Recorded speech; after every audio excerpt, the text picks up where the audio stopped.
بسم اللہ الرحمن الرحیم۔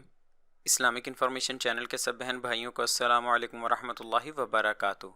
آج کی ویڈیو میں آپ دوستوں کے سامنے دارالفتاح جامع علوم اسلامیہ علامہ محمد یوسف بنوری ٹاؤن کی ویب سائٹ پر غلاف کعبہ سے متعلق پوچھا جانے والا ایک سوال اور اس کا جواب پیش کیا جا رہا ہے۔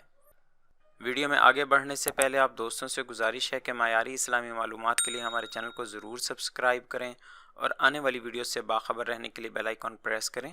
شکریہ۔ غلاف کعبہ چڑھانے کا آغاز کب ہوا؟ سوال: کیا غلاف کعبہ سنت ہے؟ اس کی ابتدا کب ہوئی اور کس نے کی؟ کیا خیر القرون میں رائج ہوا یا اس کے بعد؟ اگر خیر القرون میں اس کا آغاز نہیں ہوا، بعد میں ہوا، تو کیا یہ بدعت نہیں؟ جواب: مورخین کی مختلف آراء ہیں کہ سب سے پہلے غلاف کعبہ چڑھانے کی سعادت کسے نصیب ہوئی۔ اکثر روایات میں 3 نام سر فہرست آتے ہیں۔